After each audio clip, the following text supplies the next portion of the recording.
Hola, ¿cómo andan? Bueno, buenos días a todos. Primero que nada, felicitarles por las intervenciones que hicieron en la primera clase. La verdad que estuvieron muy interesantes. Espero que se hayan podido leer también entre ustedes, porque me parece que se pueden sentir identificados con lo que nos está pasando a todos. Nosotros mismos nos sentimos identificados con lo que ustedes fueron escribiendo.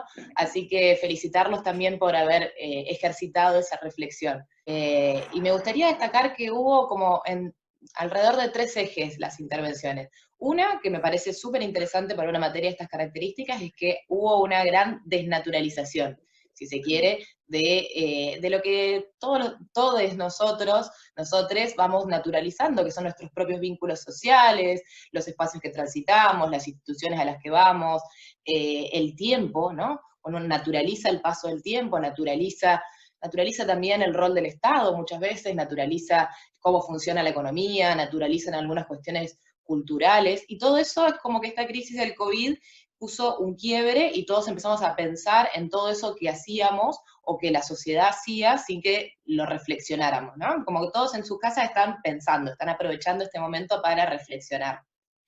Por otro lado, me gustaría también destacar que hubo como una toma de conciencia o una toma de reflexión también sobre qué tipo de Estado queremos. También eso se veía mucho, qué privilegios por ahí nosotros a veces los tenemos también de una forma invisibilizada, pero que en estas circunstancias aparecen como privilegios o que no son privilegios, que deberían ser derechos, derechos humanos, derechos básicos, y que sin embargo recién los notamos con estas circunstancias, ¿no? Hay como todo un orden de reflexión en torno a eso que nos puede hacer también fortalecer como sociedad, ¿no? Saber bien qué queremos, qué necesitamos tener y cuáles son las cuestiones secundarias, porque también apareció mucho esto, ¿no? Todas las cosas que no necesitábamos para vivir, que parecían que eran necesidades, pero que al momento de la crisis, bueno, son irrelevantes, son superfluas, son consumos innecesarios, ¿no? Que en algún momento se construyeron como necesidades por intereses de algunos pocos. Sí, 100%. 100%. Creo que en algún punto todo es como que al principio, creo que a lo largo de la cuarentena, en algún momento es como que te cae una ficha que decís, che, qué mal, qué mal esto, digamos, como en líneas generales. Y esto que decía José de las cosas que no son tan esenciales y las cosas que sí, me parece que se súper revierten y se súper revisan. En algún punto estás duchándote y decís, ¿para qué me estoy bañando? No, mentira. Pero en algún punto estás bañándote y te cae la ficha y decís, ¿cómo por ahí, no sé, el encuentro social, o a mí me pasa eso, que a mí me gusta mucho estar en mi casa, no soy una persona de salir, pero sí ver amigos, ver familiares, ver gente, y es difícil de explicar porque es como una convención, como que hay que juntarse, y por ahí si hubiésemos crecido hablando por Zoom, como estamos grabando esta clase, no tendríamos esa necesidad, pero esa cosa de adentro, viste, de querer ver a alguien, es como Ujú. particular. Y hasta otra vinculación con el tiempo, ¿no? Demuestran todos.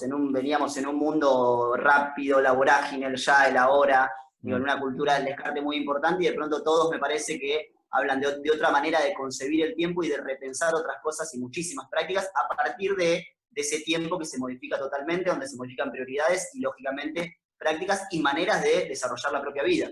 Ujú. Bueno, eso decíamos cuando los leíamos, la palabra clave es tiempo, ¿no? La palabra que más se repite, el significante que más se repite es tiempo, como que hay una reflexión en torno a esa productividad, incluso aparece mucho esa palabra de productividad, que tiene que ver con cómo las relaciones mercantiles y capitalistas amoldaron ese tiempo, ¿no? Que para que nosotros nos sintamos de que estamos adecuados al mandato social, a lo que pide la sociedad, a lo que está bien visto, ¿no? Que el tiempo hay que exprimirlo, que el tiempo hay que hacerlo útil, ¿no? También ese estereotipo sobre lo que es ser útil, ser productivo, es algo que es una construcción social y que de alguna forma esto nos hizo desnaturalizar, ¿no? Pensamos un poco más en esto. Y también otra cosa que me pareció muy interesante de las intervenciones es en torno a imaginar este nuevo orden, ¿no? Hay algunos que decían, vamos a ser más solidarios, menos egoístas, vamos a estar más unidos ante las cosas importantes como sociedad, ¿no? Hay como una reflexión en torno a ese orden, bueno, ese orden que por ahí se ve más reflejado en otros países, ese orden capitalista que privatizó los sistemas de salud y de servicios esenciales y que hoy tiene muchos más problemas para resolver este conflicto, ¿no? Que incluso tiene que pensar en nacionalizar, en expropiar, ¿no? Si faltan barbijos y la empresa no lo quiere vender, bueno, expropiese, ¿no? Porque es algo que es una necesidad social. Entonces países que eran súper liberales, súper neoliberales, empiezan a mostrar esa necesidad de regular la cosa pública, digamos, cuando hay una emergencia que pone en riesgo la vida. Así que es muy interesante que empecemos a pensar en esas injusticias del capitalismo también, que pensamos que de algún modo no se podían quebrar, ¿no? Que esas injusticias eran que le vamos a tener que tolerar siempre y que hoy en día en todo el mundo se están poniendo en cuestión, ¿no? Eso es bastante productivo. Sin duda, sin duda. Y también No, nos hace... No, sí, Lucas. No, sigo. No, que también nos hace vincularlo un poco con el texto que tenían que leer para la clase de hoy, de Aníbal Quijano, de colonialidad y modernidad, en torno a ese saber, a esa construcción de un mundo, de una única forma de vivir la modernidad o vivir el capitalismo, que se fue de alguna forma expandiendo a otras, ahora vamos a ver mediante qué lógicas y qué herramientas, se fue expandiendo hacia la totalidad del globo, digamos. Gracias a la globalización fuimos como importando esas ideologías que nos decían cómo se tenía que organizar una sociedad, ¿no? A nivel económico, cultural, político, cómo era la forma correcta, la forma desarrollada de organizar una sociedad. Y hoy eso está en crisis, porque justamente Europa y Estados Unidos, que eran los dos grandes modelos de desarrollo y las dos grandes potencias, son las que peor están manejando la crisis, ¿no? 100%. Son las que más problemas tienen. 100%. Creo que el texto de Quijano y el contexto internacional de pandemia son como un combo súper interesante para revisar. Porque siempre uno quiere ser, como Estados Unidos, digo, siempre uno, la persona de la calle, el abuelo, siempre quiere ser como Estados Unidos, como en Europa. No, esto en Europa no pasa. No, y mirá cómo tira el papelito a la calle en Argentina. No, eso en Estados Unidos no pasa. Y la pandemia, de repente, muestra que a veces los países que siempre te ayudan tienen sus propios problemas, así que no te van a poder ayudar y fortalece o revitaliza lo propio, la necesidad de una defensa propia. Sí, o que te decían que te iban a ayudar, pero que en realidad nunca te iban a ayudar, ¿no? Que lo único que querían hacer era fortalecer esa dependencia de los países, ¿no? Prestándoles dinero, o fortalecer esa dependencia, pero que en realidad en momentos de estos son más nacionalistas y más autoritarios que nunca. O sea, dicen, no, primero Norteamérica, ¿no? Norteamérica first, es como el lema de los yanquis de tiempos inmemoriales, ahora se ve más que nunca. Bueno, no hay una cuestión de solidaridad global, sino que empiezan a cerrarse tratando de resolver sus propios problemas.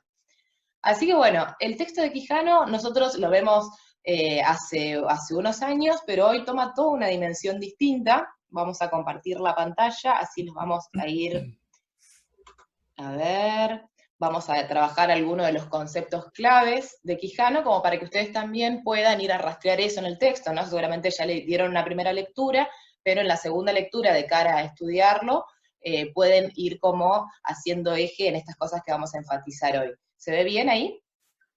Perfecto. ¿Sí? Sí, perfecto. Joya.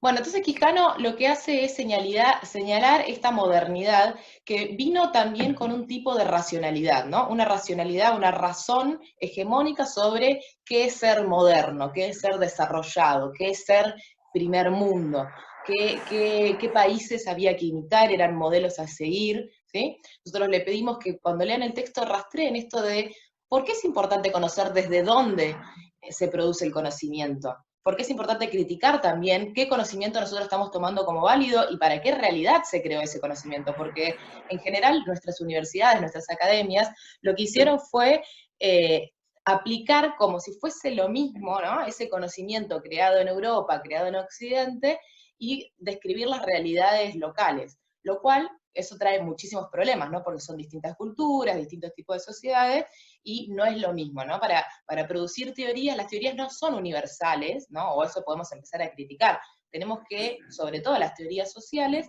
irlas construyendo según cada contexto, ¿no? Y también ver qué poderes están legitimando esos saberes, qué poderes, ya sea poderes económicos o poderes también científicos, ¿no? ¿Qué poder está construyendo esa teoría como si fuese una verdad? A ver si se me pasa la diapositiva. Ahí va. Entonces, Quijano comienza a distinguir entre lo que nosotros conocemos como colonialismo, que él dice que específicamente tenemos que pensar en las relaciones de dominación directa, ¿no? En todo el colonialismo, antes de la independencia de nuestras naciones, había una dominación directa, coercitiva, muchas veces física, ¿no? Que involucró genocidios a nuestros pueblos, pero que era una imposición, si se quiere, por la fuerza, ¿no? Política, social o cultural, pero por la fuerza. Esto, a medida que avanza la historia, va a ir derivando en un tipo de imperialismo que tenía que ver más con la asociación de grupos de poder de las élites locales con grupos internacionales que tenían poder, y hoy en día lo tenemos que pensar más como una colonialidad, dice él, que es un modo general de dominación que aparece como un poco más implícito, ¿no? Aparece como pasa desapercibido, como decíamos recién, está más naturalizado. ¿Y cómo actúa esa colonialidad del saber que él distingue? Bueno, él va a distinguir 4 modos importantes en los cuales actúa, que nosotros lo podemos distinguir incluso en nuestra sociedad actual, ¿no? Dice que, por un lado, hay una represión de saberes, una represión de ideas, de imágenes, de símbolos, de conocimientos, ¿no? Hay conocimientos que son reprimidos, ¿no? Nosotros pensábamos mucho cuando fue la desaparición y muerte de Santiago Maldonado, que se puso sobre la escena pública una forma de construir conocimiento del pueblo mapuche que se empezaba a cuestionar, ¿no? No sé si recordarán también por su edad toda esta situación, pero no fue hace tanto. Y se empezaba a cuestionar sus saberes sobre la tierra, sobre su cosmovisión en torno a la naturaleza, ¿no? ¿Cómo es esto de que la tierra sea de uso común y no se presta atención a quien la compró, ¿no? Al propietario de esa tierra? ¿Qué es esto de que no pueda, en su concepción del mundo, cuestionen que Benetton tenga tantas tierras, ¿no? Que estén todas alambradas, cuando en realidad todos esos recursos deberían ser de uso común, ¿no? Toda esa cosmovisión sobre, por ejemplo, los derechos de la Pachamama. ¿La Pachamama, la naturaleza, tiene derechos o es algo que nosotros solo lo usamos como recurso material para extraer un beneficio y es para nuestra supervivencia y no importa qué es, sino simplemente que a nosotros nos sirva? ¿Es algo para usar, para usufructuar, o tenemos que pensar en que hay derechos de ese medio ambiente, ¿no? Tanto de animales, de la naturaleza, digo, de las plantas, de todos los recursos naturales, del agua? Hay que pensar que tiene derechos o no, ¿no? Como que en nuestro pensamiento occidental eso no se puede ni concebir de que tenga derechos, de que sea un ser vivo, ¿no? Porque está todo centrado, antropocéntrico, ¿no? Centrado en el hombre. En el hombre digo, no lo digo de forma patriarcal, sino señalando que hay una hegemonía de un saber blanco, macho y occidental, ¿no? Bueno, esto directamente muchas veces fue reprimido, incluso si pensamos en el caso del pueblo mapuche, fue reprimido mediante violencia, ¿no? Cuando van a protestar porque tienen otra concepción del mundo, ¿qué pasa? Se lo saca con la gendarmería, se lo saca con represión física, ¿sí? De esas encontramos muchísimos ejemplos, porque nosotros tenemos una sociedad muy plural y diversa, en donde hay un montón de pueblos originarios o indígenas con otros saberes que han sido, de alguna forma, invisibilizados y negados, ¿sí? Un segundo modo para colonizar estas culturas, o colonizar estos imaginarios que señala Quijano, tiene que ver con la imposición de los patrones de expresión dominantes. Bueno, y acá está claro también para el caso de las culturas ancestrales, podríamos decir, el caso de la lengua, ¿no? Que de repente en nuestra Constitución Nacional se establece que tiene que haber una lengua única y que todos nos tenemos que comunicar, defender ante la ley, expresar ante el Estado, para que podamos ser inteligibles por el Estado, para que podamos ser comprendidos, tenemos que hablar una lengua única, ¿no? Negando también muchas expresiones que tienen que ver, que son propias y que no tienen traducción, ¿no? Nosotros siempre veíamos en la clase un documental que también se lo podemos compartir, que se llama Hayaya, y explicábamos cómo Hayaya no es una palabra que se pueda traducir, es una expresión que tiene un uso que podemos explicarla, ¿no? Es como la voluntad de transformación, pero que al mismo tiempo uno le pone intención en que eso se concrete, pero no hay una palabra que nos sirva para traducir Hayaya, ¿no? Bueno, Sí, incluso tiene algo tan... Es como tan abstracto que uno le pone palabras, pero lo estás intentando... estás colonizando, digamos, una palabra que expresa también un sentimiento, que expresa un montón de cosas que no en la lengua española, castellana, argentina no la hay, como tantas otras. claro. Bueno, entonces también para pensar nosotros, porque nosotros tenemos esta lengua, cómo estamos moldeados, cómo estamos preformateados para expresarnos de determinada manera, ¿no? Por ahí de una manera más racional, y para describir todo lo que tiene que ver con sentimientos no tenemos tanto vocabulario, o por lo menos la Real Academia Española no te reconoce tanto vocabulario, ¿no? Hay como una tendencia a un pensamiento racionalizado en ese sentido. Voy más allá y es una realidad. En la comparación de cualquier pueblo hipercolonizado, occidentalizado, con cualquier pueblo, digamos, originario, para mí, no sé, no conozco todas las lenguas del mundo, pero para mí hay una falta, 100% hay una falta de palabras que expresen sensaciones, que expresen sentimientos, que expresen deseos, que expresen un montón de cosas, para lo que nosotros tenemos: te amo, te quiero, deseo esto, quiero hacer esto, y se te acaba la baraja. Exactamente. Bueno, un tercer punto, una tercera forma de colonizar los imaginarios que destaca Quijano tiene que ver con la seducción.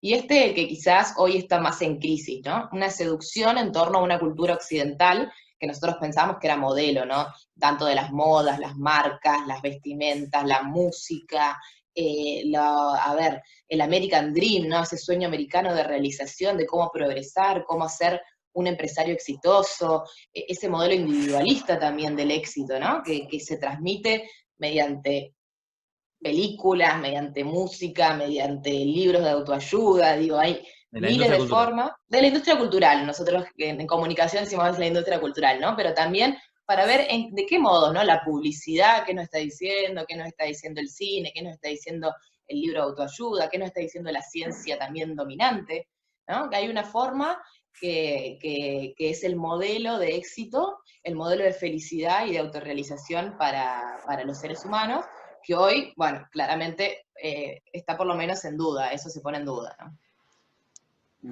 Y un cuarto punto... Y que aparte, perdón, José, y que aparte sí. Es la peor porque es como que no nos damos cuenta. Suponete, no sé, la represión de creencias o la imposición de patrones, imaginemos que son cosas que nos exceden, que nosotros, yo, Nicolás Salazar, no tengo nada que ver, pero lo de la seducción es la peor porque es como, no sé, te pasan un disco de una banda platense y como no suena como el último disco que grabaron los Rolling Stones, decís, no, esta es una porquería. ¿Entendés?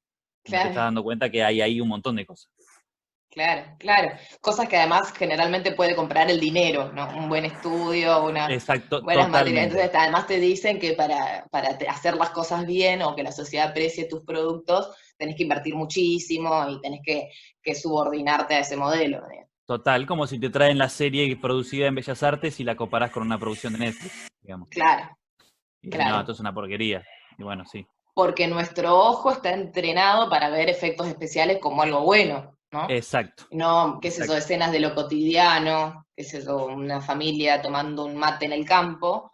Todo, apreciar otras cosas, la fotografía, el guión, uno aprecia. Yo les digo esto y después me voy a ver Los Vengadores 45 al cine 3D con pochoclos y Coca-Cola, ¿no? O sea, a ver, tampoco es que uno, pero sí es verdad que está bueno preguntárselo.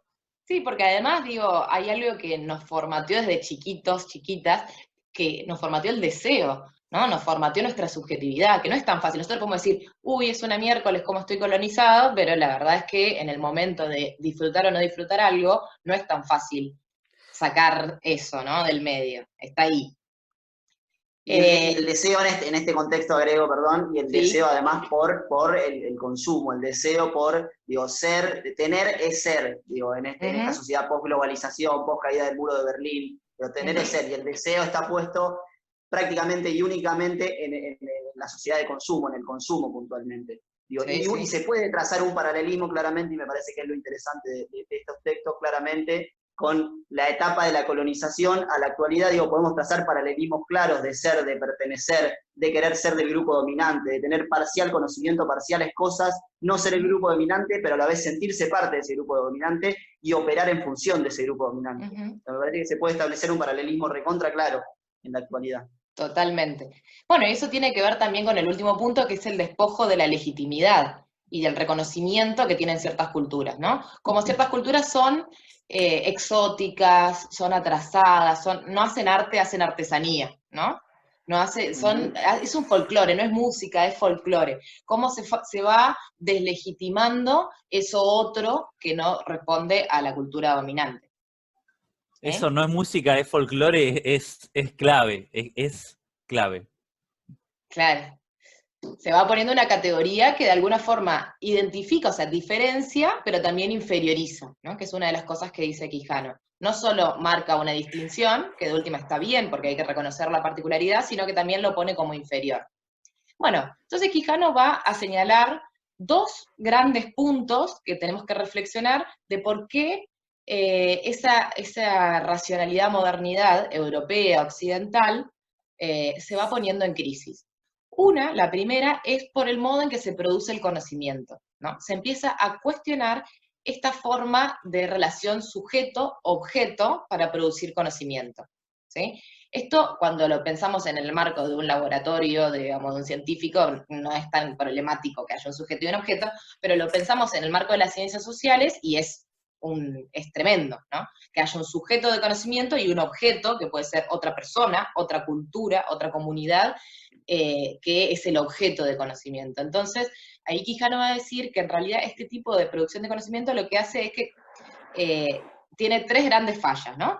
Una es la individuación, ¿no? El individualismo de pensar que hay un sujeto que puede conocer a otro porque piensa autónomamente, ¿no? Esto del sujeto cartesiano, el pienso, luego existo, ¿no? Mi racionalidad me hace ver que puedo conocer a otra cosa, ¿no?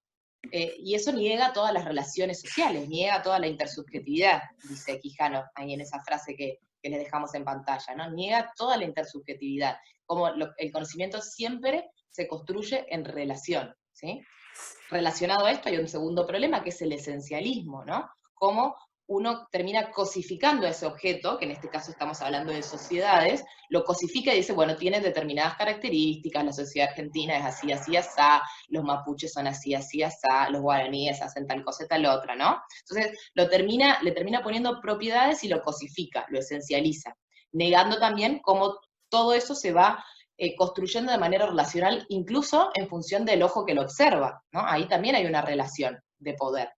Y en tercer punto, la exterioridad, que es, bueno, un poco lo mismo, es como se niega las relaciones de la estructura de comunicación que hay con ese objeto, las palabras que uno le pone, que es imposible traducir muchos de los conceptos que ese objeto social, digamos, produce. Entonces, todo ese campo de relaciones se ve negado por este tipo de producción de conocimiento sujeto-objeto. Piensen también cómo esta forma de conocimiento generalmente se pensó como el sujeto de conocimiento era Europa y el objeto de conocimiento eran los pueblos atrasados, ¿no? Los pueblos de América Latina, los pueblos de África, las culturas, que eran culturas diversas, pero no conocían ellas, sino que ellas estaban como para ser conocidas. Fíjense esa relación de poder que ya se pone ahí. Entonces, ¿cuáles son los problemas que señala Quijano respecto a esta forma de conocer? En principio dice, el conocimiento era pensado como una propiedad, ¿no? como algo que podemos acumular, ¿no? Una relación individuo-algo y no como una relación intersubjetiva, ¿no? Fíjense que toda la historia de las academias tiene que ver con esto, con el conocimiento acumulativo, ¿no? Conocimiento que se puede incluso establecer como una relación mercantil, ¿no? Se compra, se vende, yo lo acumulo, lo tengo y me hace más sabia, más inteligente, ¿no? Otro segundo punto conflictivo es que el individualismo niega la totalidad social. Como es un individuo que conoce solo por las lógicas mentales, entonces niega que existen relaciones de poder y que ese mismo individuo está colonizado por ciertos poderes y ciertos saberes. Niega todo ese entorno y ese orden colonial, ese orden patriarcal, ese orden capitalista. ¿Sí? Por otro lado, otro problema que distingue Quijano es que esto que decíamos recién, cuando el Occidente, el saber europeo, distingue que hay una diferencia, la piensa siempre como inferior, ¿no? Entonces, Occidente es la mente, él piensa el mundo como donde Occidente es la mente, y los otros son cuerpos que hay que analizar, ¿no? Esta idea organicista que ahora vamos a desarrollar un poco más. Y por último, esta idea de que hay una relación sujeto-objeto entre culturas, ¿sí? Un sujeto de conocimiento que es lo mismo que decíamos recién. Entonces pasamos a la segunda etapa de esta modernidad que va a entrar en crisis, que en principio surge una perspectiva de totalidad, dice Quijano, que surge como para criticar la perspectiva individualista que veíamos recién, ¿sí? Hay una perspectiva que era atomística, ¿no? Que pensaba todo de manera individual del orden, que esta perspectiva de totalidad de alguna forma surge de manera revolucionaria, porque va a revolucionar ese saber, y la va a cuestionar. Sin embargo, ¿qué pasa con esta primera perspectiva de totalidad? Termina siendo organicista, lo que nosotros decimos biologicista. Termina pensando a la sociedad, o sea, no piensa a un individuo solo, sino que piensa a la sociedad, pero piensa a la sociedad como un cuerpo humano donde cada institución es una parte de ese cuerpo, un órgano del cuerpo que tiene una función, ¿sí?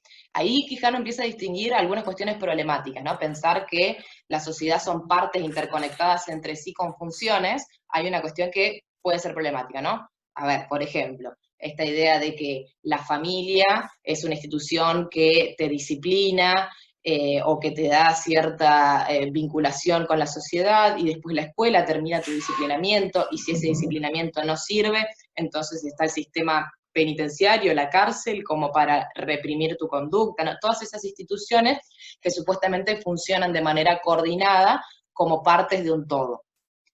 Otro problema es la idea de jerarquía, la idea de que hay una parte que es la que gobierna y otra parte que es la que obedece, ¿no? Que hay una parte que tiene el saber y otra parte que es ignorante, ¿no? Que hay una parte que naturalmente es como el cerebro, esto se ve mucho en los pensadores griegos también, ¿no? Había algunos que por naturaleza estaban destinados a conducir y otros que por naturaleza estaban destinados a producir o a hacer la mano de obra, digamos, el proletariado, ¿no?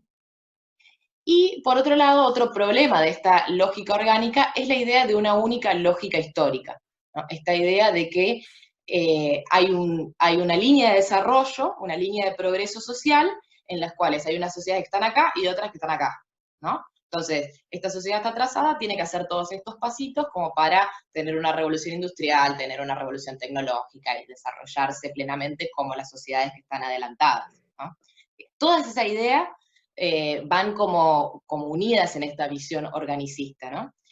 Ahora, lo que distingue Quijano es que esta visión tiene sus pros y sus contras. O sea, por un lado, sirvió para poner en manifiesto las relaciones de poder, que había relaciones de poder en una sociedad, pero por otro lado, no es incompatible con el otro paradigma individualista, sujeto-objeto que veíamos recién, ¿no? Donde Europa es el sujeto y el resto del mundo es el objeto. ¿Cómo vamos hasta ahí? ¿Bien? Fantástico. Bien. Entonces, también que no queremos opinar para no manchar toda la clase espectacular. Voy rápido porque viste que esto del límite de los 40 minutos, bueno. Bueno, entonces lo que señala Quijano es que hoy tenemos la posmodernidad, ¿no? Todo esto que veíamos era la racionalidad de la modernidad. La posmodernidad cuestionó esta idea de totalidad, pero podríamos decir que se pasó de rosca, ¿no? porque se fue a su reverso, que es la idea de que lo único que se puede saber conocer es lo micro, ¿no? Lo relativo, el pequeño caso que no se puede generalizar ni decir nada universal, sino que solo podemos estudiar cómo se comporta ese pibe en esa esquina, ¿no? Como todo muy particularizado. Entonces, bueno, es como que de alguna forma renunciaron a la posibilidad de construir algunas verdades comunes, ¿no? Algunos saberes comunes, ¿no? Todo era dispersión, todo caso era relativo, ¿no? Entonces Nietzsche, del particularismo radical, todo es particular. Y sí hay que decir, que lo dice Quijano, que hay otro tipo de, fuera de Occidente, o sea, en América Latina, hay otro tipo de idea de totalidad, que no es una totalidad esta con funciones, con jerarquías, con una única lógica histórica, sino una totalidad que es de por sí heterogénea, de por sí diversa, de contradictoria, y hay distintos modos de articular esa totalidad en una lógica hegemónica, que esto lo vamos a trabajar en clases que vienen, en una lógica hegemónica que no es la única, pero que se construye históricamente para articular esa diversidad, ¿sí? Y ahí Quijano dice que es necesario, en principio, para poder construir esa totalidad heterogénea, poder pensar una política de la liberación, ¿sí? Una liberación de la colonialidad, pero también una liberación de toda relación de desigualdad, de toda relación de dominación, y una liberación para también poder elegir qué cultura nosotros practicamos y poder intercambiar esas culturas, ¿sí? Ahí retomamos una frase de Boaventura de Sousa Santos, en donde él dice, bueno, acá hubo un epistemicidio, hubo un montón de epistemologías que fueron directamente asesinadas, y lo que tenemos que hacer es construir una justicia cognitiva, ¿no? Darle lugar a esas epistemologías, que no puede haber justicia social si no hay esa justicia cognitiva, están relacionadas, ¿no? No podemos, dice Boaventura, ampliar el horizonte de posibilidades de orden social, si no ampliamos primero el horizonte de inteligibilidades. O sea, si no podemos pensar distinto, no podemos actuar distinto y tener otro tipo de sociedad. ¿Bien? ¿Todo bien? ¿Alguna acotación? Sí, yo por ahí, nada, pero una recomendación por ahí a los alumnos. Digo, a mí por ahí yo cuando entré a la carrera, algo que me pasó particularmente a mí, yo en el secundario quizás no había tenido claro el concepto de modernidad, posmodernidad, etcétera. Digo, y me parece que una buena recomendación, aparte de la materia, es ver el capítulo, creo que es el 3 de Filosofía aquí ahora de Feynman, de José Pablo Feynman, donde él explica puntualmente el concepto de posmodernidad, pero bueno, pasa por todos estos ciclos históricos y es una vez interesante para quien quizás se encuentra con la palabra modernidad, posmodernidad y dice qué es, dónde estamos, qué ciclo histórico estamos hablando, está bueno quizás verlo para que nos dé un pantallazo muy, muy interesante. Bien. Sí, la posmodernidad empieza como con la caída del muro de Berlín, ¿no? En el 89, esta caída de los grandes relatos, ya la sociedad como que la historia no estaba más en contradicción y en conflicto, sino que decía, bueno, listo, todo lo que queda en el mundo es el neoliberalismo, entonces ya la historia no avanza más. De alguna forma eso es lo que pone en crisis a la modernidad y que empiezan a haber todas estas dispersiones de teorías, ¿no? Bien, por último les queríamos dejar para que piensen en sus casas un meme, porque somos súper postmodernos, somos una cátedra piola, así que vamos a cerrar con un meme, que es Foucault, Michel Foucault, un sociólogo que, bueno, es reconocido por su visión sobre la disciplina estatal, sobre cómo el poder médico, el poder psiquiátrico, el poder carcelario disciplina a los sujetos, ¿no? Él habla del biopoder, o de la biopolítica, en la cual ese poder se termina interiorizando, no se hace microcapilar y se nos hace cuerpo sin que nosotros nos demos cuenta, ¿no? Terminamos obedeciendo aunque nadie nos vigile ni nos castigue. Entonces Foucault, este meme que trae a Foucault dice, bueno, en este momento de coronavirus, cómo Foucault ve que tu crítica a la biopolítica, esa crítica al biopoder del Estado, se va al carajo y te entregas al poder saber médico mientras ruegas al Estado por confinamiento total, ¿no? Toda esa crítica posmoderna que hubo al poder centralizado, al poder del Estado, al poder médico, al poder, digamos, hegemónico, hoy aparece como, bueno, capaz que era necesario algún tipo de poder, ¿no? Algún poder ordenador, algún poder regulador. Sí, los mismos que pedían libertad individual y si cada uno, si para todos es lo mismo, los que trabajemos más vamos a ser los que nos vayan mejor y los que trabajen menos van a ser los que les vayan peor, son los mismos que estaban pidiendo que los vayan a buscar los de Aerolíneas Argentinas porque se quedaron en México, en España, en donde sea, y es una valoración personal, pero me parece que es así. Exacto. Y es por ahí interesante, digo, ver nosotros por ahí de un costado más progresista, más de izquierda, peronista, si se quiere, por lo menos en mi caso particular, digo, cómo nosotros pensamos que vamos hacia un mundo quizás más solidario, de un capitalismo menos salvaje, pero cuando uno escucha las voces más liberales ortodoxas, como Esper, como Martín Tetaz y demás, ellos piensan más bien todo lo contrario, digo, que hay trabajos que son prescindibles, que hay sueldos que son prescindibles, como los nuestros que podemos hacerlo desde casa y no cortamos la cadena productiva, entonces deberían recortarnos los salarios, el mundo debería ser un capitalismo mucho más salvaje, digo, Estados Unidos debería comprar más armas como lo está haciendo, digo, me parece que vamos hacia dos posibles mundos, digo, no sabemos cuál de los dos, si más solidario o más salvaje, pero me parece interesante cómo ver estas dos teorías, digamos, de lo que nos depara, de un liberalismo ortodoxo y de un progresismo de izquierda. Exactamente. Bueno, se nos está acabando el tiempo.